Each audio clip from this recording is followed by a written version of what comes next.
नमस्कार दोस्तों। आज हम डीएलएड तृतीय सेमेस्टर के विज्ञान प्रश्न पत्र को देखेंगे। राजन सीरीज के आइए शुरू करते हैं।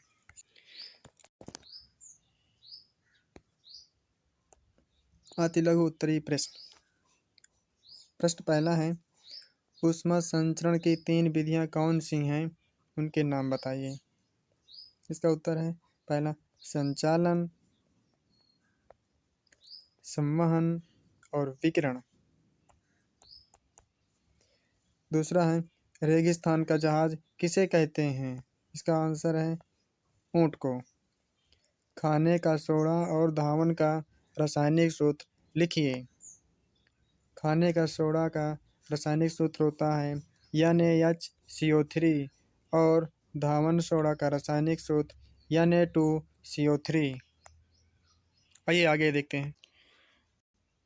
अगला है, मछली तथा तिलचट्टे के श्वसन अंगों के नाम लिखिए।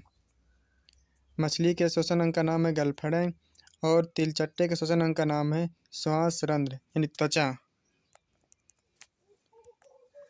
पेट्रोलियम को द्रव सोना क्यों कहा जाता है।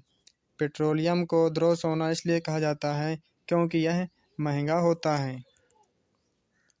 अगला प्रश्न है, अनुप्रस्थ तरंगों में 2 सुरंगों यानी शीर्ष के बीच की दूरी क्या कहलाती है। इसका आंसर है तरंग दैर्घ्य। प्रश्न अगला है, मधुमेह यानी डायबिटीज किस हार्मोन के कमी के कारण होता है। मधुमेह इंसुलिन हार्मोन की कमी के कारण होता है। अगला प्रश्न है, मधुमेह यानी डायबिटीज क्या है, इसके लक्षण लिखिए। ये 2023 में क्वेश्चन पूछा गया है। मधुमेह डायबिटीज एक ऐसी बीमारी है जिसमें व्यक्ति के रक्त में शर्करा यानी शुगर की मात्रा बढ़ जाती है। यह इंसुलिन हार्मोन की कमी के कारण होता है।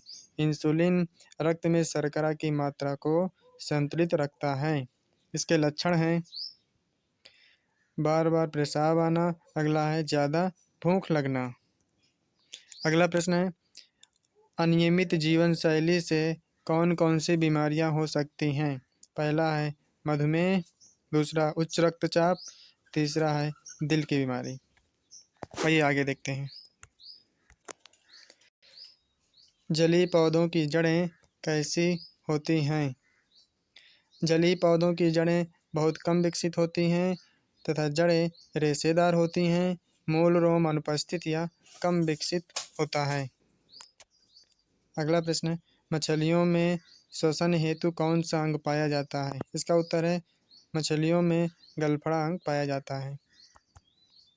मरुस्थलीय पौधों की जड़ें की विशेषताएं बताइए। मरुस्थलीय पौधे की जड़ें अत्यंत विकसित होती हैं। अल्फा अल्फा नामक पौधों की जड़ें 130 फीट गहरी होती हैं।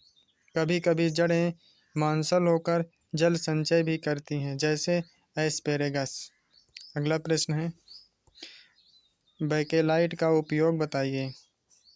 उत्तर है बैकेलाइट का उपयोग रेडियो, टेलीविज़न आदि के केस तथा बाल्टी आदि के बनाने में किया जाता है। प्रोड्यूसर गैस तथा वाटर गैस का सूत्र बताइए। प्रोड्यूसर गैस का सूत्र होता है CONH2 और वाटर गैस का सूत्र होता है COH2। अगला प्रश्न है, हीरा के 2 उपयोग बताइए।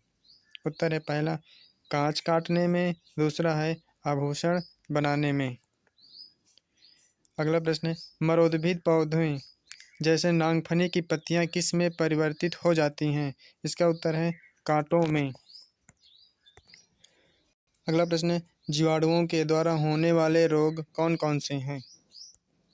पहला है टीबी यानी ट्यूबरकुलोसिस, टाइफाइड, लेप्रोसी और कॉलरा। अगला प्रश्न है, नींबू का सिट्रस कैंकर कौन सा रोग उत्पन्न करता है। इसका उत्तर है जीवाणु या जैंथोमोनास सिट्री। दूध को दही में बदलने वाला जीवाणु का नाम बताएं। इसका उत्तर है लैक्टोबैसिलस जीवाणु दूध को दही में बदल देता है। लाभदायक जीवाणुओं के नाम बताइए। लाभदायक जीवाणुओं के नाम में इनका उत्तर है राइजोबियम लेगोमिनोसेरम, नाइट्रोसोमोनास, नाइट्रोबैक्टर और लैक्टोबैसिलस। अगला प्रश्न है सूक्ष्म जीवों के अध्ययन विज्ञान के किस शाखा के अंतर्गत करते हैं। इसका उत्तर है सूक्ष्म जैविकी यानी माइक्रोबायोलॉजी शाखा के अंतर्गत। सूक्ष्म जैविकी के पिता कौन हैं। इसका उत्तर है एंटोनी वान लीवेनहॉक सूक्ष्म जैविकी यानी माइक्रोबायोलॉजी के फादर हैं। विषाणु यानी वायरस द्वारा होने वाली बीमारियां कौन कौन सी हैं।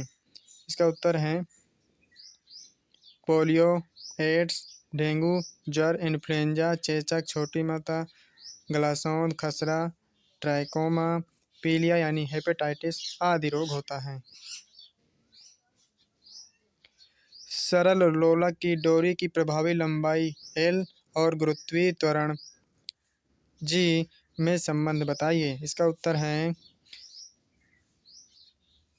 T बराबर 2π√L/G। आइए आगे देखते हैं। अगला प्रश्न है चंद्रमा पर गुरुत्वीय त्वरण G का मान पृथ्वी के गुरुत्वीय त्वरण G के मान का कितना गुना होता है। इसका उत्तर है 1/6 गुना।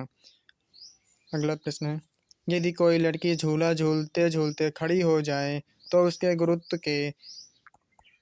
केंद्र, प्रभावी लंबाई तथा आवर्तकाल पर क्या प्रभाव पड़ेगा।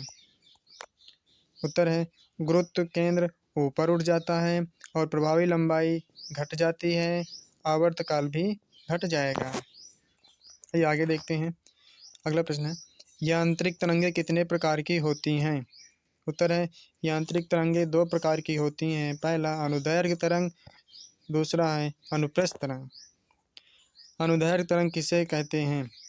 उत्तर है इसका जब तरंग गति की दिशा माध्यम कणों के कंपन करने की दिशा के अनुदिश या समांतर होती है तो ऐसी तरंगों को अनुदैर्घ्य तरंग कहते हैं। उदाहरण है ध्वनि एक अनुदैर्घ्य तरंग का उदाहरण है।